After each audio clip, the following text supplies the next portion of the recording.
This is a podcast I've been looking forward to doing, honestly, before this podcast and the thought of doing a podcast even existed.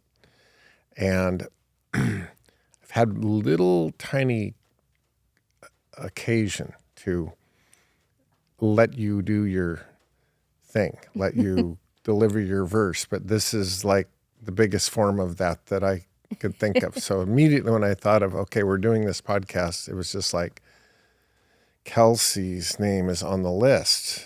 So thank you, Kelsi McKay, for being here, for driving all the way from the other side of the state to sit in a warehouse and do this. I'm absolutely honored to be on this It's like podcast. so awesome. As you may know from watching a few of these, trying to frame you and the biggest, at least one of the biggest topics we'll cover. It always kind of starts with a word or a phrase of some kind, sometimes it's really tough to put a person in where they're at in a word because life is dynamic. It's always growing and changing and things. Right. But the one that came to me as I just sort of like leaned on it is the word reinvention. It's making choices to say, I'm making a decision to reinvent a part of me or my life in some way, and it's a conscious decision. It's not forced upon me. I'm doing the math and I'm reinventing. So what's fun is before we even get into the topics that we're going to cover, how does that feel to have reinvention be sort of the word that I thought of thinking of you? Is that a good thing, or is it kind of like, go ahead, be candid about that one? It's absolutely a good thing. I think, if someone said that I was the most unchanged person they ever met, I think that would be an insult. I would not care for that. And so being able to recognize my own power in order to reinvent myself is a huge honor that you could see that and that it's worth talking about. Well, what's interesting is that since I've known you, I've got to watch the blossoming of a change that happened before I met you. Yeah. But that change has, if I think of it like volume, is that like the way I want to put this? It's like the volume has just been beautifully and steadily turned up. Mm-hmm. And so although I wasn't there at a crossroads, Right. I've felt the momentum of upward and outward of that reinvention. Mm-hmm. And that's been palatable. It's been awesome to see. And we'll come back to this. I want you to go way back. Mm-hmm. And these oftentimes start to, because I just think that setting the stage of like, what were the influences? What was Kelsi like as a kid? What was your world like? And maybe the evolution of you as a person all the way through, high school, college years. Tell me about that person and mom and dad and wiring and all that stuff. Just go. Yeah. Yeah. I'm the younger sister. I have an older sister. It's just the two of us. And we grew up in North Idaho and very privileged, honestly. We were very loved by both our parents. And I got to go to a private school. I think one thing that my parents really lacked and in teaching us is they did not show emotion. They had a lot of issues within their own marriage that they later divorced, but they didn't show love and they didn't show anger. They didn't show anything. So I think growing up, my sister and I really had no example and no teachings of how to feel, how to express any of those things. And so I think once they got a divorce, that was kind of a big turning point for me. How old were you? 14. Mm-hmm. So kind of a important age, I would say, in development, especially as a young woman. And it was just hard to then, once you start getting into those teenage years, you get, boyfriends, you get heartache, you get all sorts of different things. And not knowing at all how to express those things, I got really good at avoiding and running away. And alcohol was a really big focus in our family. We even had a full-on bar that we had bought from an old bar in Coeur d'Alene. And so we had, it was just very accessible. And so starting with avoiding things, and that was very accessible and very promoted, I think that just became a part of life. And I'd never sat and thought about the role it does have or could have negatively impacted my life. How old is your sister, your older sister? She's 3 years older than 3 years older. That also has a dynamic, I think, associated that you're sort of watching her for your coming attractions big time, right? Yeah. And it was interesting. She went to public school. I went to private school. And I was probably a little more favored as just the younger sister. So we were not close. I always wanted to be like her. She had straight A's. She graduated with honors. She was just accepted in all these things. And I went to a smaller school, so I had that opportunity being from a smaller school, but we were just never close, which was interesting dynamic. So as much as I wanted to be like her, she didn't care for me at that time in our life. Right. I think that I understand that from a lot of different angles. Having kids close together like that, but also having a brother that's about 2 years older than me. There's sort of a shadow thing, and there was a lot of conflict at that age for sure. Tell me about your parents. Was your mom home? Did they both work? What was that dynamic like? They were both entrepreneurs. They still are, which is wonderful. And so I really got to see having your own business at a young age, which I think really pushed me in that direction as well. My mom was very big on entertaining. She loved to host. She loved to be social. So I definitely got that part from her. And then kind of my business brain from my dad. He's an accountant, which I'm really glad I'm not an accountant. I don't quite have that brain. But just the business side and being able to look at businesses. And I was very loved. I never felt unloved by my parents at all. One kind of key moment that I don't think my dad ever realized he planted in my head was my senior year of high school. I didn't get homecoming queen, and my best friend did. And it was really hard on me. And he said, it's okay. We're just looked over. That's kind of just part of our family. It's okay to be mediocre. And that really kind of shifted my life from that point to I created this belief that I was just mediocre. Isn't it crazy how, it could be literally one word said by the right person or the wrong person, however you want to frame it. Yeah. It's a soundbite that can stick with you forever. And it's one never forgotten. Yep. Yeah. But in your case, somewhere along the line, you looked at that and said, I'm not going to agree with that. Yep. Right. Yeah. I don't even need to ask that question because you're anything but mediocre, right? And so somewhere you must have faced that one too. But so out of high school, you're northern Idaho. Some would call that almost as a country in itself, Yeah. right? Where did college years take you? Or those years after high school, where did you go? Yeah. I went down to University of Idaho and was pretty involved in the school, especially my freshman year. Really tried to go gung ho and was in a sorority, and then just kind of realized that I didn't know what I wanted to do. Is this Moscow? Yes. Okay. Yep. Right near Washington State University across the border, Yep. right? 8 minutes apart. Right.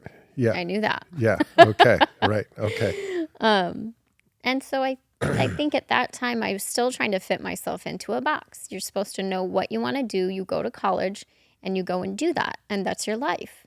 And that's just not my skill set. It's not my energy. I don't, not fitting into a box is a good thing. And once I was able to embrace that, I loved that. But at that time, it really fed into that you're not good enough, the mediocre part. So it really kind of fed into that I didn't know what I wanted to do. I didn't, want to get a degree in something. And so that kind of pushed me into different careers then after kind of college age. And then I would do something and I just didn't fit in. And once again, I'd be gung-ho, but I knew that there was just more. There was more. And then I went back to school for cosmetology, and that wasn't really my thing. I was a barber. And looking back, I loved that I could have all these different skill sets that shaped me. And I think once I allowed myself to gain all these skills, that it's okay not to stay in one career for your whole life. I can give a lot. I can learn a lot. I can experience a lot. But at that time, I didn't understand why that wasn't okay. Right. And from your parents' perspective, was there, frustration on their part that you weren't landing in one area and pursuing it completely? Or Definitely, Yeah. especially my dad. He was very big. You go to college, you get married, you have kids. This is what you do. He went to college to be a CPA, is still a CPA, wonderful. That just wasn't me. So he was definitely didn't understand that. Yeah. I think you're seeing that more and more nowadays where, first of all, going to college, period, isn't for everybody. And No. it's much more accepted that it isn't for everybody. And I'm glad. Yeah. I think it's awesome. I also think, though, that I don't know why things like trade schools and things like that, where enrollment for a long time was down, but I hear it's starting to pick back up again. I love that. Yeah.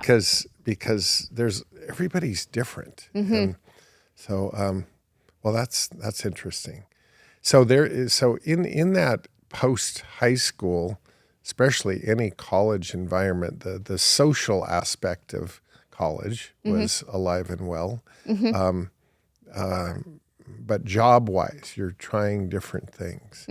When and where did real estate come into this professional picture?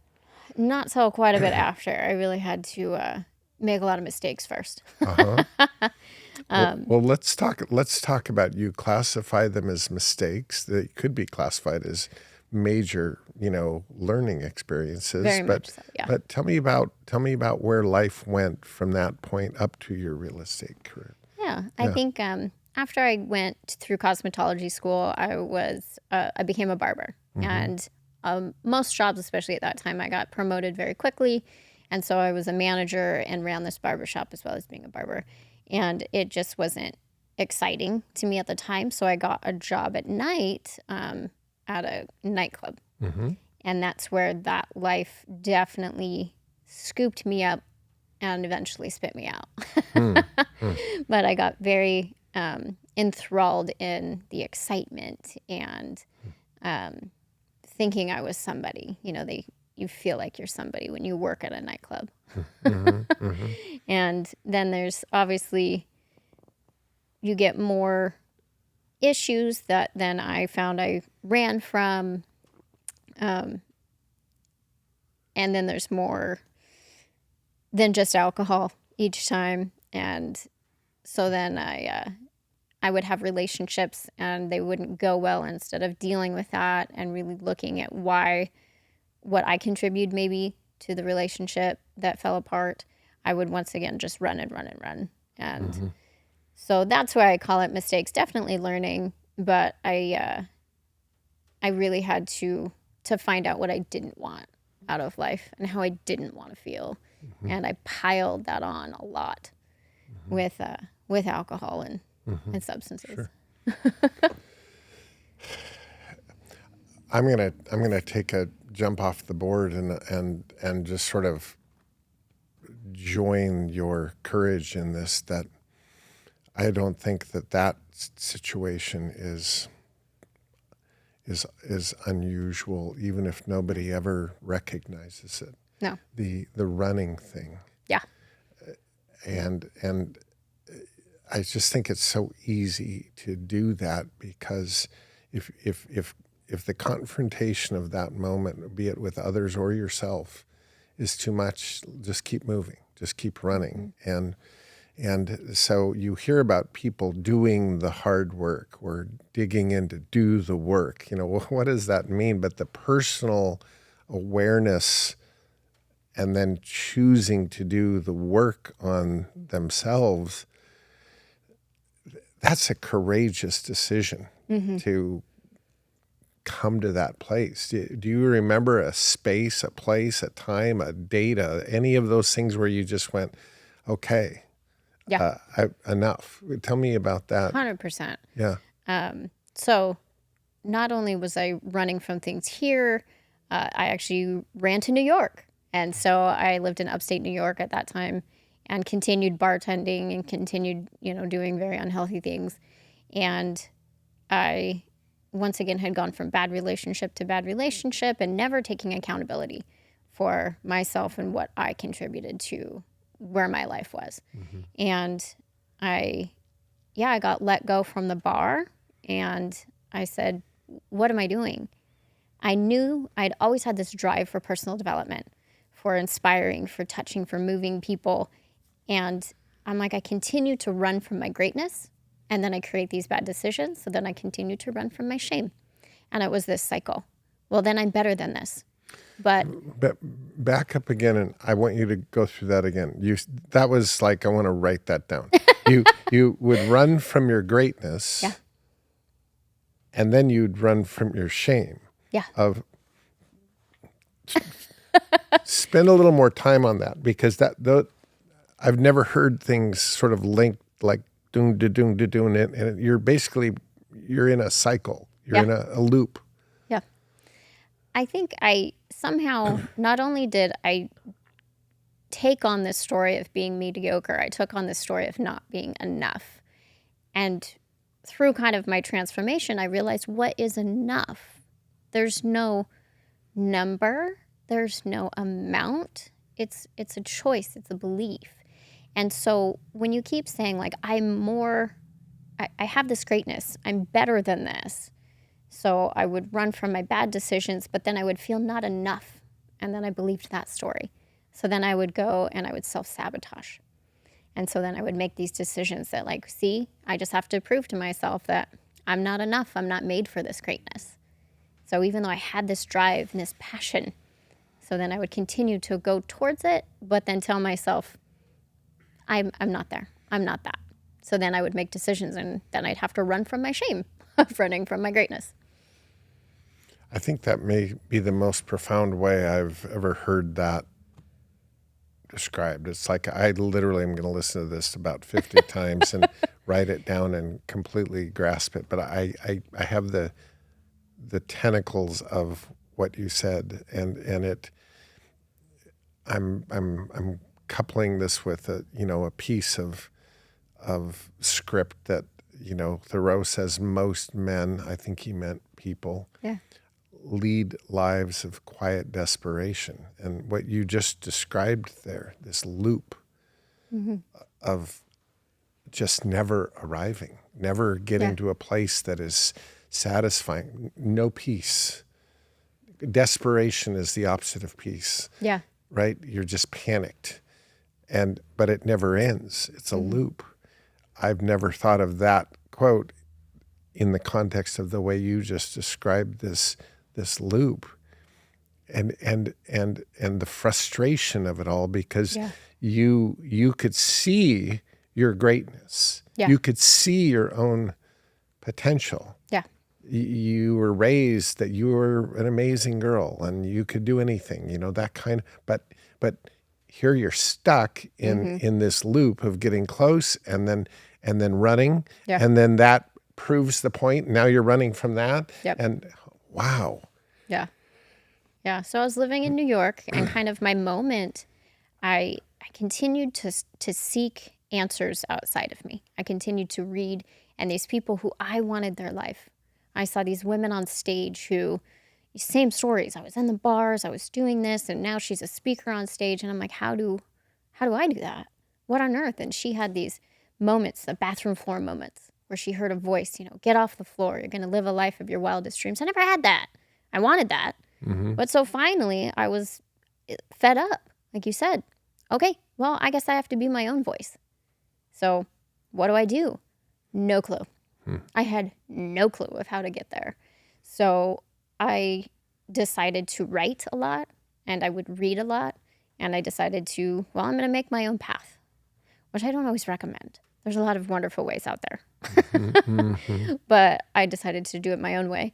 And so, I just really wanted to, every day, I just said, okay, what are some 5 things that I'm going to do that get me out of where I'm at? I'm unhappy, so let's seek happiness. What is that? So I studied it. I'm not good at finances, so I'm going to study that. How do I get better at that?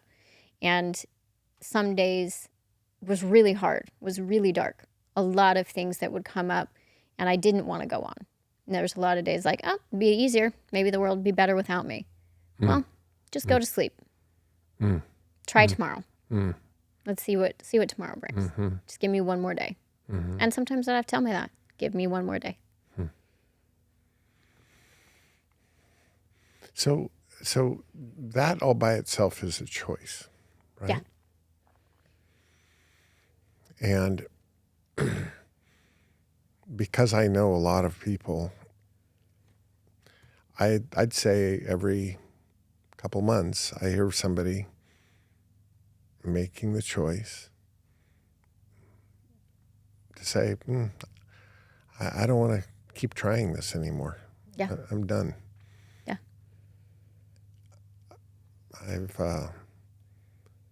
I've been close to a lot of people who have made that choice. Yeah. Yeah, I guess what I'm saying is that that place can get very weary of just trying to press and not feeling like you're getting anywhere. Yeah. Oh. And you just finally just like, I'm just tired, I guess, Oh, absolutely. Yeah. And you think, so for me, I was in the bar industry. So it was my social circle. It was how I took care of myself. It was, everything revolved around the bar. And so then getting away from alcohol, I had no clue what life looked like. No clue. And so grabbing onto sobriety, and you see talks or anything, you think, oh, sobriety is it. I just quit alcohol, my life's going to be great. No. That's when I think it gets a little darker, because then you can feel everything. You can't run from everything. You don't get to drown it. You have to face it. And so I feel very lucky, and I'm really proud of myself that I continued to push myself through that I continued to say, you're not your habits. You can move past that, and you can find that greatness that is inside of you. And I continued to just, like I said, learn and grow and push myself. And the more that you kind of accomplish, then it gives you a little more confidence. But yeah, like you said, it's weary. There are days where, you get so tired. So tired.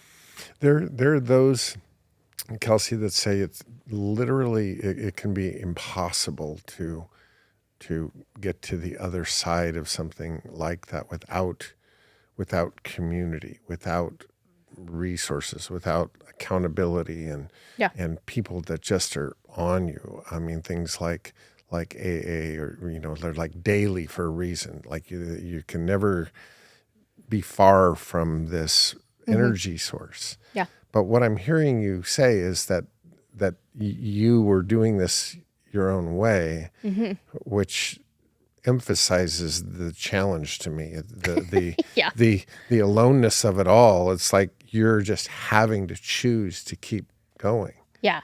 Yeah. Yeah. And especially making that choice to change my life when I was so far away, in complete country away from the people who were my support system, my family and everything. We're back in Washington and Idaho, and I was in New York.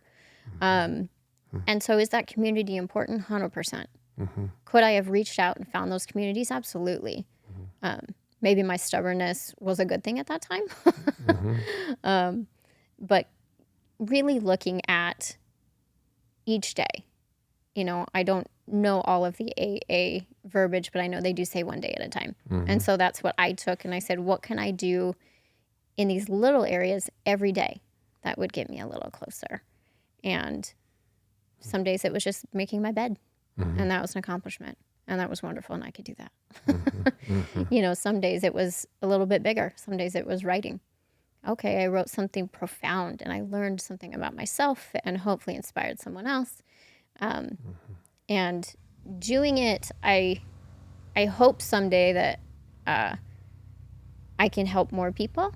I know people do come to me and ask me how I did it. And at the time going through it, I don't know. I didn't know. I just would do something and write about it. And so now I kind of have some things that I can share, some things I can help others with who do go through those dark times. And it's not always alcohol. And that's one thing that I'm very passionate about, is just transforming, reinventing. It can be anything. Right. Your life can be at any point, and maybe you just want something different. Maybe you wake up and say, I don't know how I got here in a relationship. And that's my heart, and that's what I want to do, is be able to say, okay, I went through it. I went through that mud. I went through that shit. I don't know if I can say that, but... Yeah. Yeah, we can. No problem there. Yeah.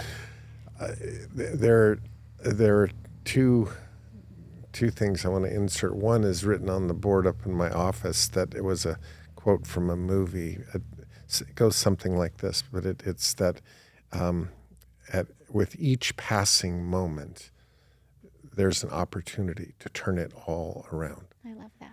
And I think it was from a movie called Vanilla Sky, the very, love very that end of that movie. And I saw it and I went, oh, rewind.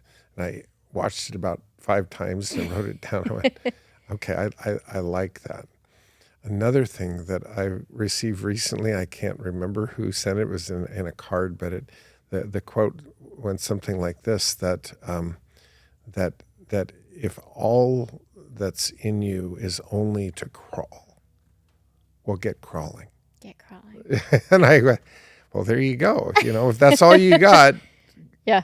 do what you can do. Yeah. Right? And if all you can do is make your bed, well, make your bed and make it go, the best hey, you I can made that my day. bed. Yep. I did what I could do. Yep. That resolve, that internal resolve, is an inside job. There's no way anybody can bring that to you. You've got to want it that bad. But here's a question. There's this idea of knowing what you don't want, and I don't want this, so I'm going that way, away from this. At the same time, though, I'm hearing you going toward something that you could feel, but you hadn't lived it yet. So it wasn't like just a fear of running away from what you know you didn't want. I can feel this sense of, and I want my greatness. I want, I can feel what my life could be like. Absolutely. Is that true? Absolutely. Yeah. And I did a lot of work on really looking at what that is. What is greatness? What feels good? What is happiness? Yeah. What do you want to experience? Tell me some of those thoughts that were coming to your head at that time. What were you seeing? What were you visualizing? Definitely not living through habit. And I think that was one of the most profound things for me, was not just automatic, right? Society says you should do this. Well, I don't automatically want to do that, right? You have to have champagne at your wedding. Why? Why? And so really looking at, I want to make other people's lives better because I existed. And that was always a huge thing in the careers that I did. So when I was a barber, that person in my chair, I wanted to make sure they left feeling better than they did when they came in. When I was a bartender, that was my biggest thing. How do I connect people? How do I hear their stories? How do I make their life better, right? But how can I do that not in a destructive way? And that was really where I came to. And so growing that and finding those values, living with deliberate action. I just held on to that word. What is that? Like you said, how does that feel? What does that look like? Huge. When you can choose your life, that it's not just happens to you. That's power. And that's what I wanted. My brain's spinning. So this is where me as a if I'm a moderator, I'm no good at it, because my brain gets going and I have to like slow it down to take one thought at a time. What do you want is a question that at least I try to put forward a lot. Like, have you really asked that question? And what I find a lot of the times is people immediately, they kind of go, okay, well, what you mean is like, what's real? What's realistic? Right. And I was, no, that's not what I'm asking. I'm not asking what you think is realistic. I'm asking, what do you really want? Yeah. And they go, well, I can't. I mean, what's the point of thinking about that? I'm like, because you'll never get there unless you know what you want. Yeah. But you knew you knew what you want. So and I can look at your life now from and it's more than just looking at a picture from a distance. It's just like feeling like, oh, you've found it. You got what you knew was there. You just may not have. It's like I can see the end, and it all filled in. Let's start with your great husband, who you dated in high school. Didn't date. He just was my prom date. Prom date. That's dating, right? That's dating. Ish. Okay. Yeah. Right. Yeah. But from prom date in high school, and then this big chapter, and tell me how that reignited, and because the two of you are now known as Get a Room, right? Right? No, it's palatable. The way you care about each other, the relationship that you guys have is palatable. It's awesome. Did you visualize that back here in this place? Did you visualize I can have something this awesome? Yes, 100%. Once again, really taking accountability as to who I was and how I showed up in relationships. I not only said, what are the qualities and attributes of a spouse I want, but what would that spouse want in a spouse too? And what kind of spouse do I want to be? And, the most woo-woo crazy things to me are we were worlds apart when we both got sober. And we both lived lives that we're very grateful we don't live now. But being able to, I think both of us had this calling and this drive to do better for our life, to do better for ourselves. And it was the same year, which is weird to me. And so then I was living in New York. I had got into real estate, which was wonderful. It has opened up just a whole different world to me. But my grandma, my last grandparent, had died, and I came back for the funeral, and I just realized I missed home. And it wasn't home, it was the moments. Realizing that the people closest to you why am I struggling to create this life somewhere else and missing those small moments, the life? And so I moved back, and I made the decision to move back home. And Aaron found me on Facebook. And I remember my very first message after he friend requested me was, oh my God, Aaron McKay. Quote. Yes. So I was very excited. And so we just exchanged messages back and forth. And he was very open about where he was and how he got sober and where his life was. And, I was open about mine. And so we really discussed that sort of stuff. I was home for maybe a month. And he messaged me again and was like, hey, let's meet up. I just would love to catch up and see you. Great. Let's do that. And we met for tacos. And then he kind of suggested something about taking me on a date. And I said, well, I don't think we should just see where this goes. This is the path I'm going on. These are my goals. This is what I want out of a relationship. I don't want to just see what happens. And he goes, yeah, I want that too. Okay, well then I guess we'll have a first date. So that was June 15th, and we've been together ever since. Yeah. No, you can clap, Jorge. Yeah, that's awesome. Yeah. I think that's awesome. I really do. I think it's awesome. And it is clear that you have a shared purpose. Yeah.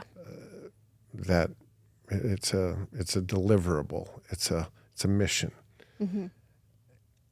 Which is consistent with the theme that has shown up right here at several times as I've talked with people, that the greatest adversity that you faced becomes your greatest deliverable in life. Yeah. And it sounds so, but there's just a theme that says if you're open and humble, it begs the question to me of like, okay, so where are you not being vulnerable? Where are you not being transparent? Where are you not being honest with yourself? Because if you were, A, not only would your own life get to a better place, but B, there's a world waiting to be helped. Yeah. That it's almost like by not dealing with your own shit, you're not able to help people with their shit. Yeah. Right? And yet here are the fruits of dealing with it, finding and really going deep with it, have become almost like, a part of who you are and what you do and how you connect with the world in a powerful way. Yeah. Isn't that crazy? It's a different form of tuition. Oh, absolutely. You go to college to learn something so you can go supposedly get a job and make money. Okay. Well, here's this chapter. If you embrace it and take away what it offers, becomes your credential to go do great work. Absolutely. Yeah. Amazing. But it makes perfect sense that you can talk this language right. to somebody that is stuck in this way. Yeah. And you do consistently and boldly. And I think it's probably the only thing I do like about social media is when the likes of you post something, it's you posting it and you read it and you think about it and you study it and you write it down and it stays with you and for weeks. That's the good news of social media, that when people are using it like you're using it to put hope and challenge out there. And that comes exactly from what you said, is being vulnerable and being authentic. if I tried to be something that I was not, if I tried to help people without my experience, I don't know that it would be received. You know, being able to say, I went through this. I may not have all the answers for you. I may not have gone through what you're going through, but here's how I handled it. Here's how I know I felt. So you're not alone. And really embracing that vulnerability and putting that out there, I think is the biggest way to make change. So I want you to play third party therapist. Okay. And I want you to make an observation of, let's just call it society. And the places alcohol shows up is here, there, and everywhere. What would you say is the average, this is the non-alcoholic, which now it's gone in, I don't know where that line is, but the average person, what do you think their relationship with alcohol is? Is there different types of relationships that people have? Absolutely. And I think when you really realize that alcohol is not the problem, it's your relationship with it. But is it a tool? Are you using it to have more confidence? Well, then let's really look at why you don't feel like you have confidence without it. Are you using it to escape a bad day? Okay, well, let's really gain tools on how you can manage anxiety and stress and hardships. And I think it's just so pushed that you can't celebrate, you can't have fun, you can't dance, you can't do these things without it. And the biggest thing for me is I said, does it make me a better person? No, it did not. So I had to find a better way. You know, you hear about a lot of people coming to a decision around something that's not working well for them, be it alcohol or drugs or all kinds of things. But it's defined by a tragedy, an event, a rock bottom, a head-on collision of some kind. This wasn't like that, but it was a personal. I don't know if this is too strong a word, but it's a Jim Rohn word that he would call it disgust. It's a disgust in yourself, which means you're looking at you in the mirror, and you're going, I'm disgusted with myself. Yeah. Is that too loud of a word? No, not at all. He says the quote is that all significant change that's permanent has a precursor of disgust. And I've thought about that, and I'm like, okay, it means when you're honest with yourself, what do you see? Yeah. And if it's disgusting, that'll get your attention, right? Or it should, at least, right? Yeah. That self-awareness, asking the hard questions of yourself, like evaluating things. There's nobody saying, hey, you should evaluate this. Hey, you're, there's no intervention, no sit down by anybody. Tell me about that. What was that about? Why, what's behind that motivation? Is that a spiritual thing? Is it a personal frustration thing? That's a great question. Definitely always had this drive. And I think growing up in high school and even after high school, I was always very liked. And people came to me. And I do think that there's a spiritual element to that sometimes we're born or come here with a specific purpose, with specific traits that we're just born with. And I think being able to be there, to understand, to see people where they're at. I've always had that. And I think I just really tried to cover that up for a long time. And realizing that there is something bigger in me. And the biggest relief to me was that it didn't have to be anything big. I don't have to write 17 books. I don't have to speak on stage. It's day to day. I can make a difference in people's lives just by going to the grocery store. And that gives my life purpose. That is my life's purpose. Is to live each day and have people around me live there each day. The great philosopher, who's a power player, named Anthony Petz, at alumni years ago had power players write their credo, and people would write paragraphs. His was 2 words: impress yourself.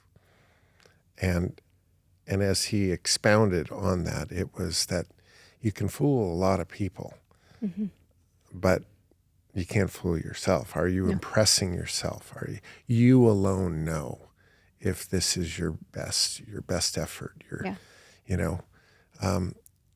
And I'm hearing that there was a resolve that says, okay, I'm going to do this, but this didn't come easy.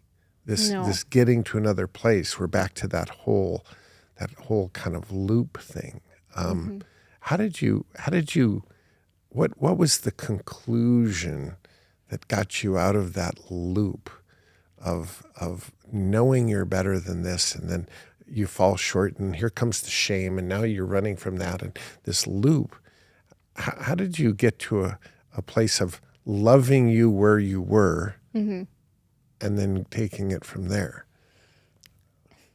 This may be a very simplistic answer, but I really said, I know what this life that I just lived brought me.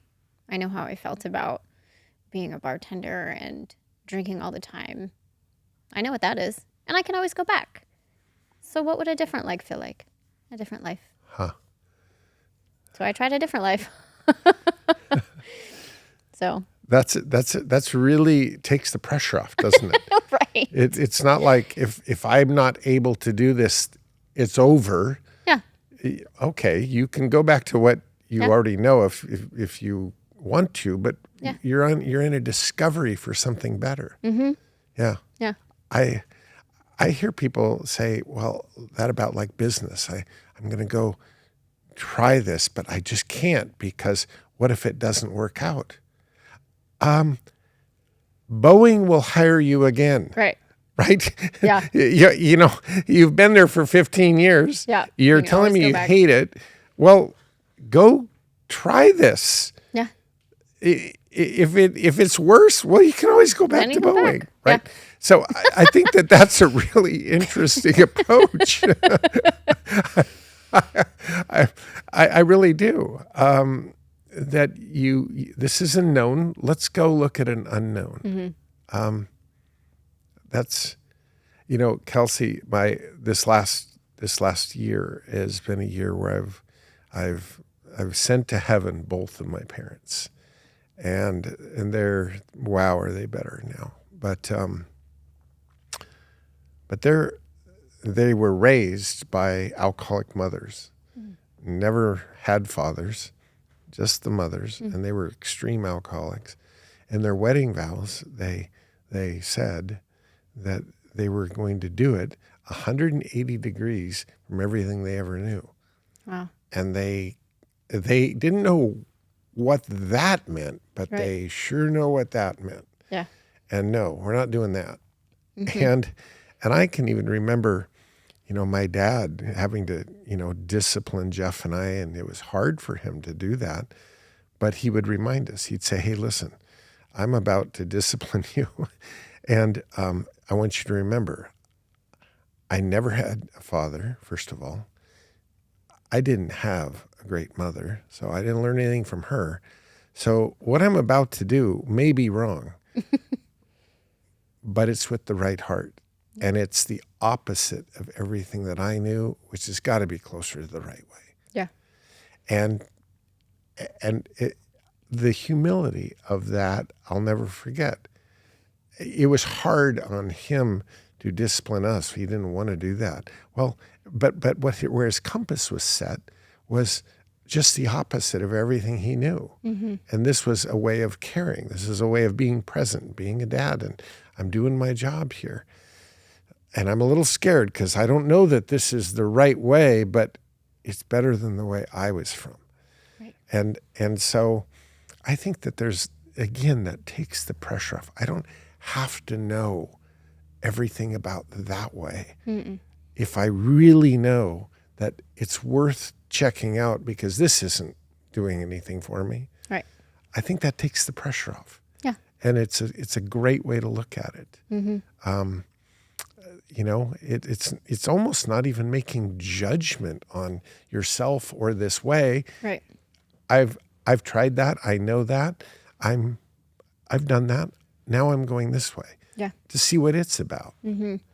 And I think that's where my language around alcohol and sobriety to me makes more sense. It's not I'm a sober person. I took away alcohol. It's just I'm a person who doesn't drink. It's not there's a life that I can't handle or something that I crave and I want it and I have to work on not having it. I'm just a person who doesn't drink.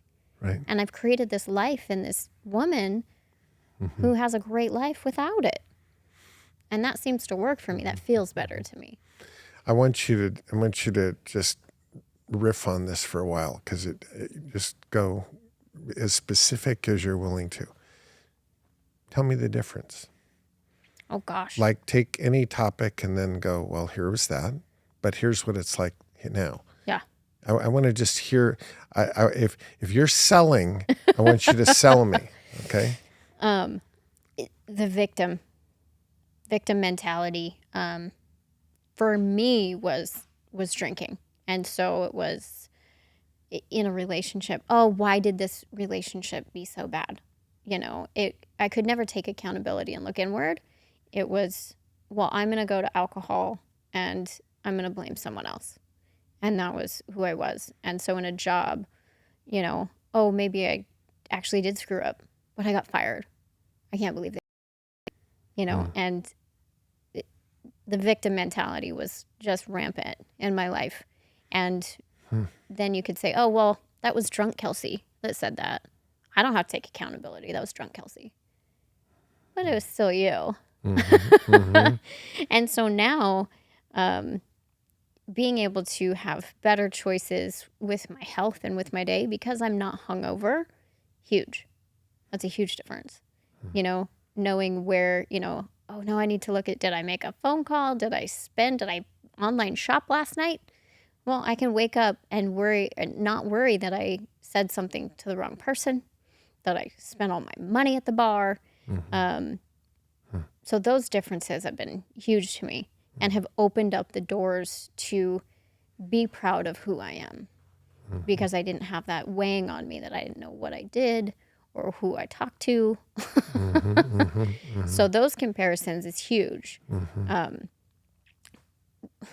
The biggest thing for me that I kind of hold on to, my 3 words are own your shit.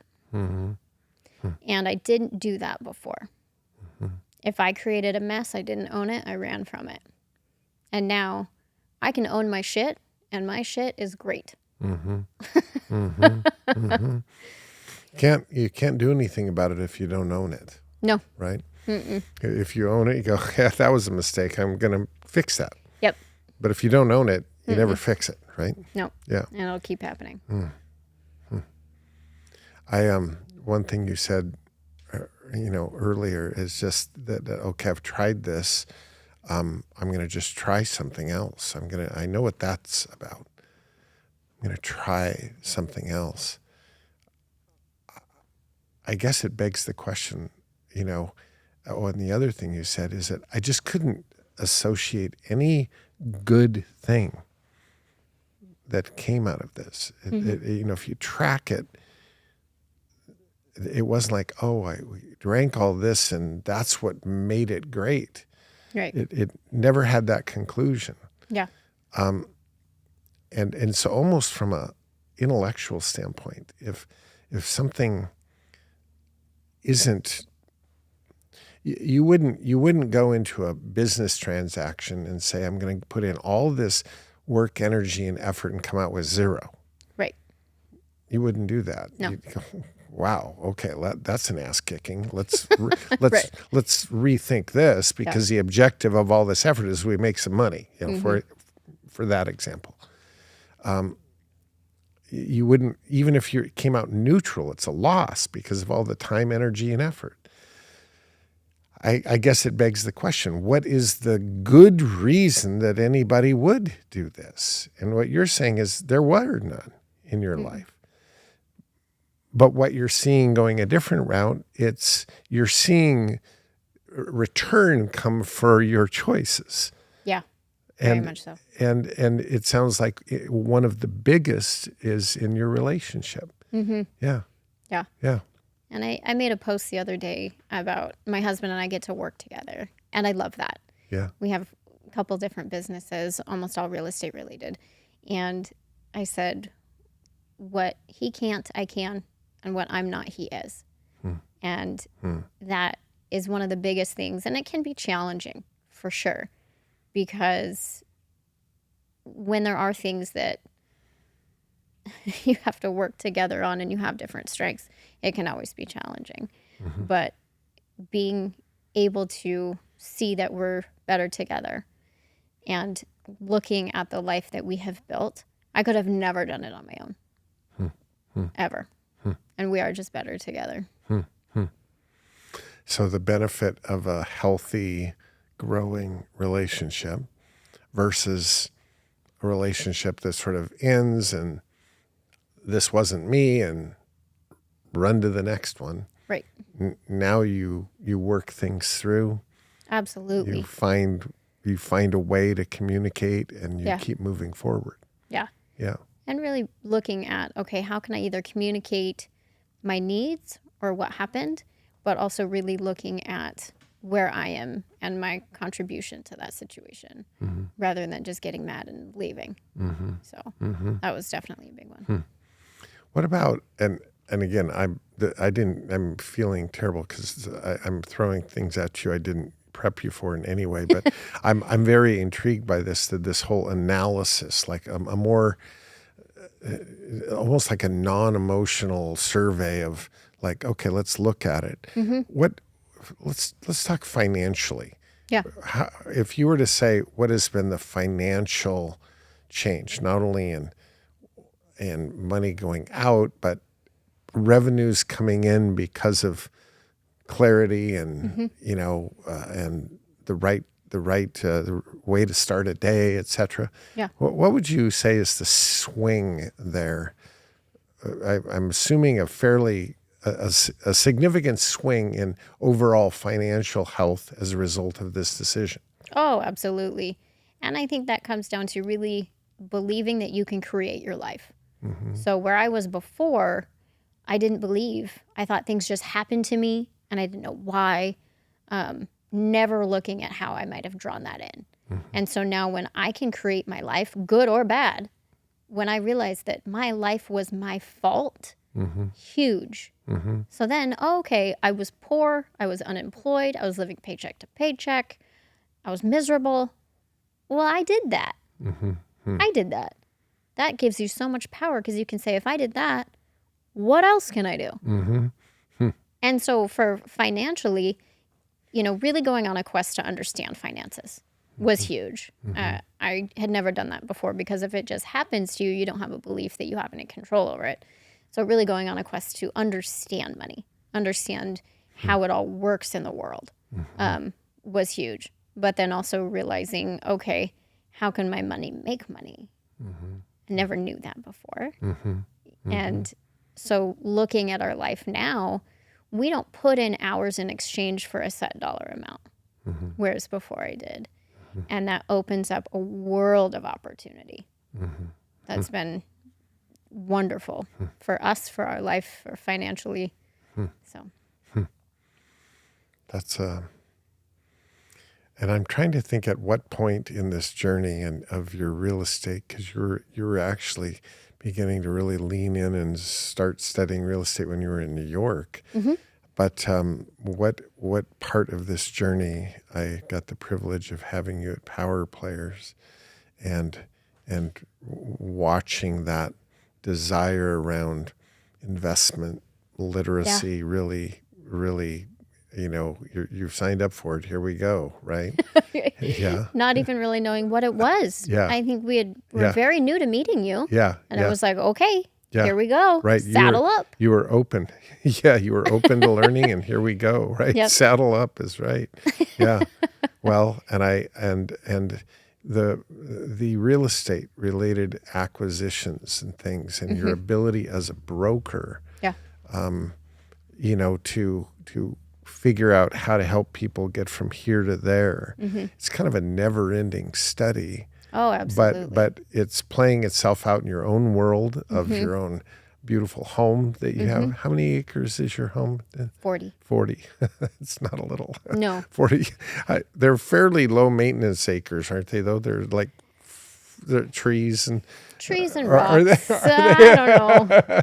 I'm looking at Erin. Are they low maintenance? I don't know. Yeah. Yeah. Beautiful. It's beautiful. And we were commenting at lunch. I see these posts of the elk in your yard and things, and go, oh my God, it's like a park. It's just magical. Yeah. It's incredible. Yeah. Yeah. And when you look at something like that, and you look at your guy's life, and you look at scenes like this, you own this beautiful home and 40 acres, and you've got a business that's growing. Everything of today, in everybody's life is like this. You can track it backwards. Yeah. And you go, okay, at what point did this trail start?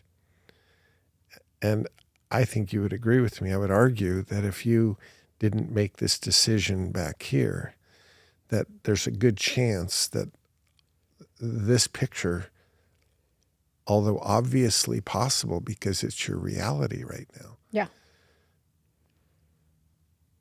we have something to say about reality with choices. Absolutely. And that decision, the downstream of that decision, has shown itself in abundance. Absolutely. And blessing and platform and a life that's going upward and outward and upward and outward, and more businesses and buying businesses. Jesus, like, I think that's just. That's inspiring. That's inspiring, and I'm wanting to state the obvious, that I know that it's going on in my head and heart. I hope it is with everybody listening. It's what's your version of that? Yeah. What's the shit you have to make a decision on and get a handle on? Yeah. And go forward, because the possibility of what you hope for may track itself right back to here. This is the crossroad. Yeah.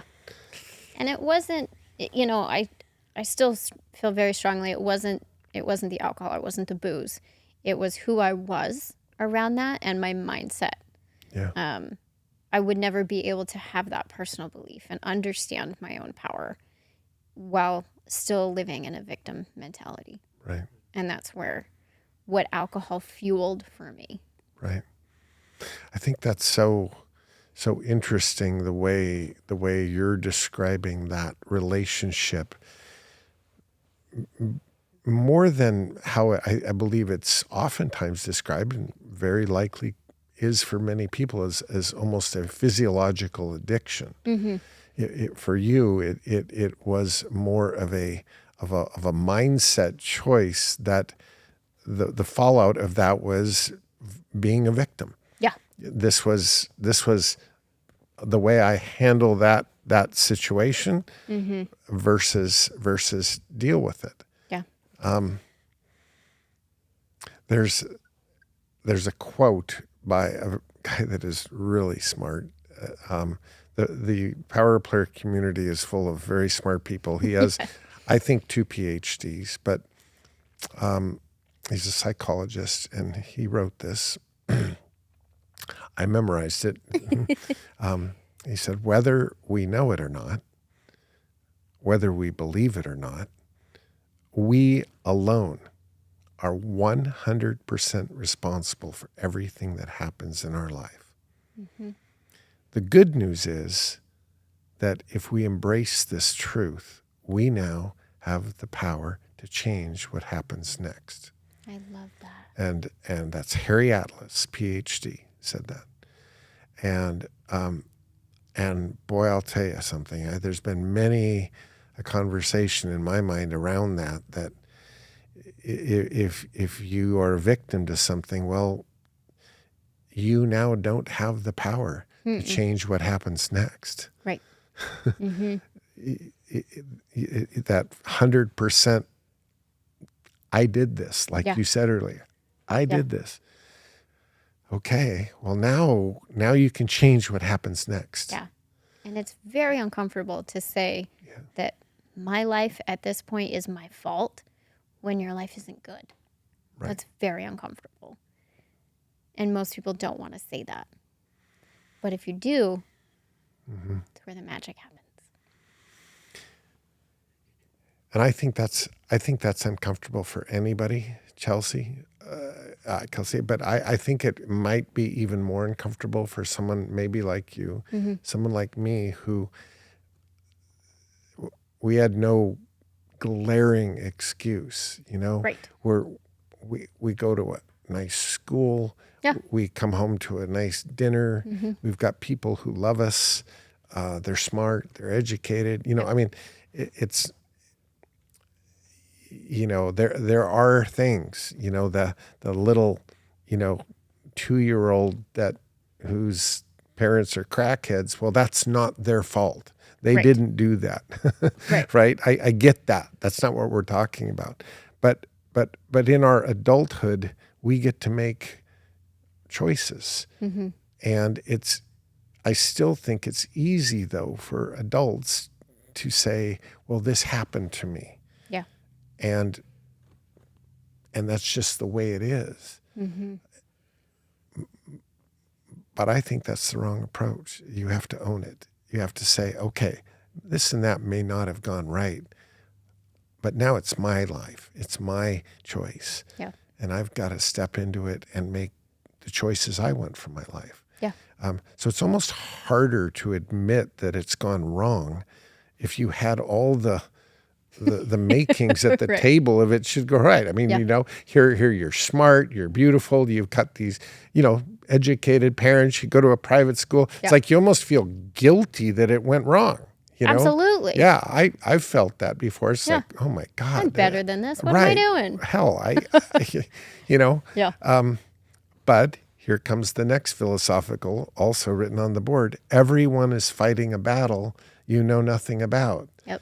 And so this is where pride kind of comes into the equation that, oh, well, I can't be seen with faults because I've had everything, I mean, I people are expecting me to be a certain way. Mm-hmm. Yeah. Even harder to go, pressure. Yeah, but that isn't me. Yeah. Yeah. Mm-hmm. Yeah. Mm-hmm. This is the where the mind is a fascinating thing. You said mindset. My mindset wasn't right. And isn't that amazing that you can make a choice and go a different direction and all of a sudden everything changes? Yeah. Wild. Tell me about your brokerage business. We haven't even gotten there. You're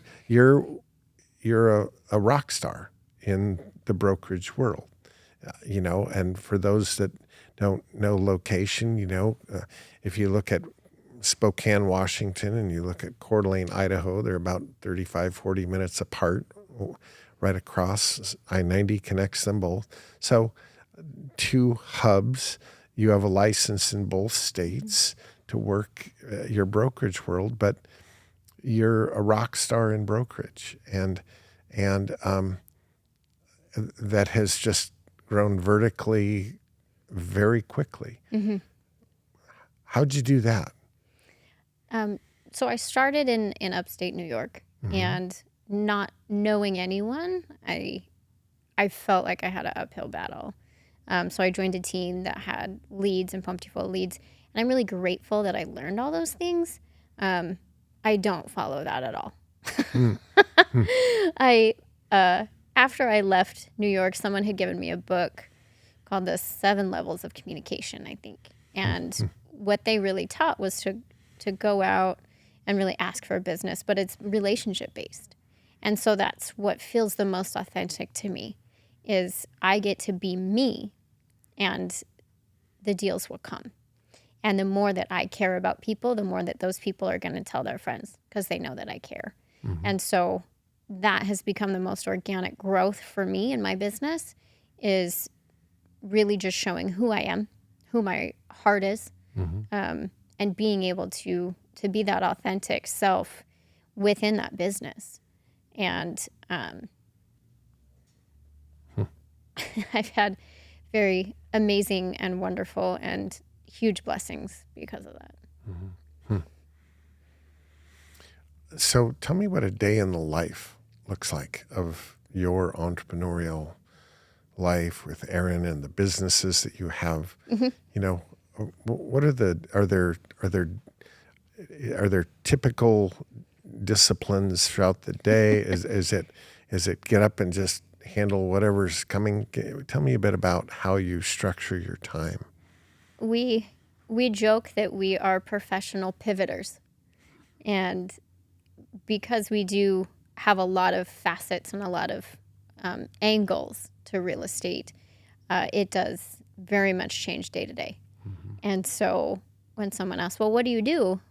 What needs to be done that day? That's what we do. So we have our morning rituals, that help us with mindset, with health, with business and those things. And I'm glad that we share those same beliefs on that, to make sure to start your day. So whatever the day does throw at you, that we're ready for it. And same thing with winding down at night, but then as far as in between those two things, working and living in 2 states, even though they're close, it's a lot of driving, and you just never know what a day will bring. So when you're driving, are you listening to a podcast? Are you on the phone constantly? Are you quiet and thinking of the next thing? Is there any theme to your drive time? Because you spend a lot of time in the car. I do. Yeah. I like to have a mobile library. So I love to read, but I don't always make time to just sit and do nothing and focus on reading. So I really like to take that time driving to input, to download. Yeah, good use of time for sure. In terms of the entrepreneurial life, do you time block time away to just completely check out of the business things? Or when you go out to dinner with Erin, are you talking about business, or do you say, we don't talk about business at dinner, we talk about the things? We are not that disciplined to have work and personal time, at least not right now. When we were in short-term rental space a lot more, there was no off switch. And so we didn't allow ourselves to really turn our phone off and leave town. So we've kind of shifted that side of the business so that we can, because we did really find that you start to wear down without that refueling. And so beginning of this year, we were able to go to Hawaii, and I think that really sparked just a real big travel interest. And so we can kind of see, okay, how can we make sure that everything is covered and still a couple of times a year be able to re-energize. So for the past probably 3 years, we didn't do that. Yeah, and I don't know that there is a firewall between, in the entrepreneurial world, business and personal life, all this, work-life balance. I hear that all the time and go, not really sure what I think about that, because in theory it might sound good, but it all kind of commingles. Even the people commingle. Oh, Right? absolutely. Yeah. Yeah. Our friends are our business partners and vice versa. And, Right. Especially working with your spouse. Right. It's Yeah. all. Yeah. So do you have any aspirations in terms of, you mentioned that every day at the grocery store you're delivering your verse. You don't need a stage. You don't need a platform or a book or something to write. But I heard that, but I'm also picking up on the impact you want to make. Mm-hmm. Yeah. And so do you see that finding itself to a setting that, for example, I could see you going into high schools Mm-hmm. and talking to kids. Mm-hmm. I could see that in like tomorrow. Okay, actually, it's not tomorrow. I do have you booked for Monday and Tuesday of next week in high schools. Oh, okay. Well, Sorry, we yeah. got plans. Yeah. No, but I can see it that well to just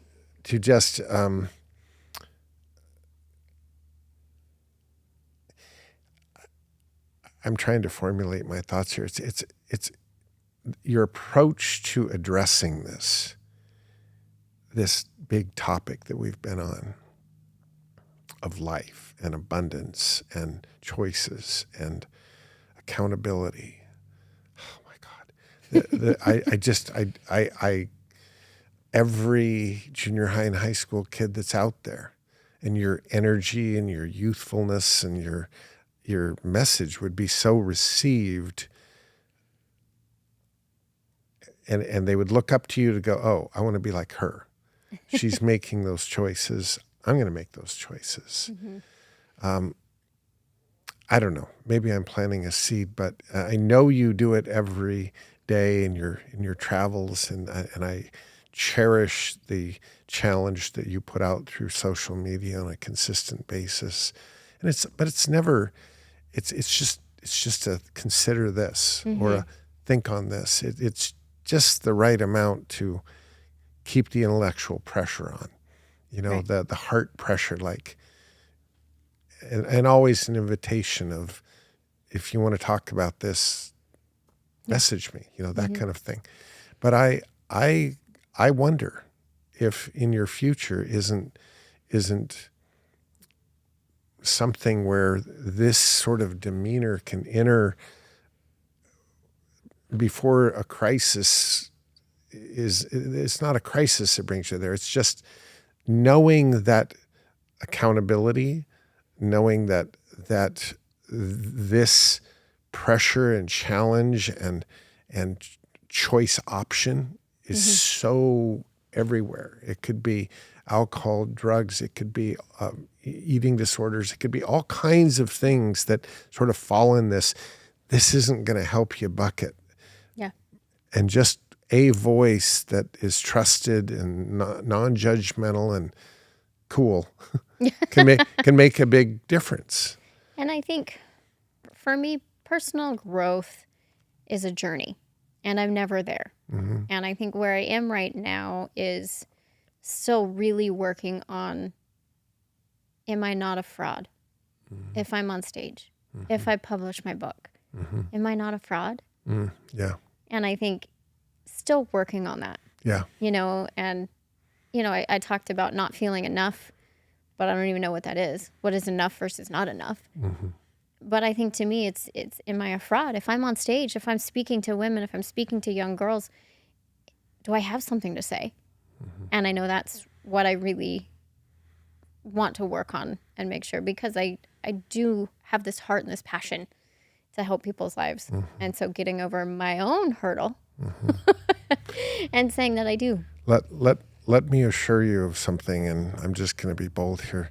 That voice that's saying that's the anti-you. Yeah. That's not the advocate that loves you. Yeah. That's the anti-you. Yeah. That is freaked out about the change your energy would cause. And And sameness is what the anti-you wants in your life, in their life. And you represent, no, let's not do that. Let's go explore. Let's explore a better place. Yeah. Let's be open to change. That is the opposite message of the anti-you, what's really inside of you, and therefore recognize that voice for what it is. That's it doesn't surprise me that voice is loud and obnoxious right now because you pose a threat. Right. You pose a threat to the anti-you. And boy, when you look like you're going to make a change, the anti-you is off the bench and in the game. And when you look like you're going to make a big change, like to the world around you, holy shit, the anti-you is there just with bells on. Right. Because you're going to make a big impact. That's not, change is not what the anti-you wants. Yeah. So I'm just encouraging you at the pace your real you says, at least consider the impact that you could make. And I love that you could represent that this journey. I haven't arrived anywhere. I'm on a journey, just like you are. Yep. I'm trying to make good choices every day, just like I want you to. And that I'm not there, and I'll never be there. No. Where is there? What is Where that? is there? Yeah. God, I love this discussion because this is the reality of life. We never arrive. No. Wow. Well, I got to start this thing out, but I would like you to do your best at putting the bow on this. I'm giving you the hint that I want you to riff on the consider. And I just wrote down prior to this discussion starting, and you can frame it any way you want, but consider alcohol specifically. Consider the choices you have. I want you to try to put a bow on your message, your main theme message to this audience. What's the challenge you would offer? I would say having the courage to look and see what kind of life you want to live. And do the habits and choices that I make daily fulfill that and make me a better me. I think that's beautiful. I truly want to. It's like I want to write that down and just. It's that simple. It's look at that, Kelsi. These. I can't even tell you how much I appreciate the way you've sort of put yourself out there so authentically, with so much transparency, so much vulnerability. I will personally hunt down and kill any critic that says because it just. You and my husband. I think, It takes such courage in this day and age with the critics, the drive-by anonymous bloggers. Yeah. I'm not afraid of that. I don't sense you are either. And what I do know is that this time that we've spent will be among the most valuable podcasts people will ever listen to on this stage. I know it. This is where it really gets real. And anytime something really gets real, it takes a lot of courage to deliver that kind of message. Wow. I mean, we've sat through a lot of these now, and I'm like, man alive, this is going to be one that people are going to get done with, and they won't be able to quit thinking about it. And they'll come back to it, and they'll think about it some more, and they'll think about it some more. And isn't that place of change? Sometimes it's a slow burn that gets you in there, and then you remember it again, and you go, hell, I'm just going to, just like Kelsi says, I'm just going to go see what's out there. I know what that way looks like. I'm going to go that way and check it out. And that opens the door. Yeah. Wow. Thank you. That's incredible. And thank you again for being with us. Thank you for being on this podcast. And of course, I want the world to know on your terms how they can get a hold of you. Yeah. But your terms, be careful. Your phone may explode. But however you want them to find you, to follow up, to ask questions, to tell you their thoughts, go ahead. I would say Facebook and Instagram is the easiest. Perfect. Kelsi McKay. Kelsi McKay, Facebook and Instagram. And of course, you'll know how to spell all of that because you're looking at this podcast, and there you are right there. Kelsi, thank you again. And Greg, thank you for always seeing me and believing in me. And I'm just honored to have this time. Man, I can't even tell you how much better of a person I have the potential of being by being with the people I get to sit here with. Every time, Kels, I get to sit here, I'm slightly intimidated. I think, oh my God, what I feel so blessed to know the likes of you. It sets a bar and a challenge for me that seems unachievable, but that's the beauty of it, is that I've always got these examples of possibility. Wow, amazing. So thank you.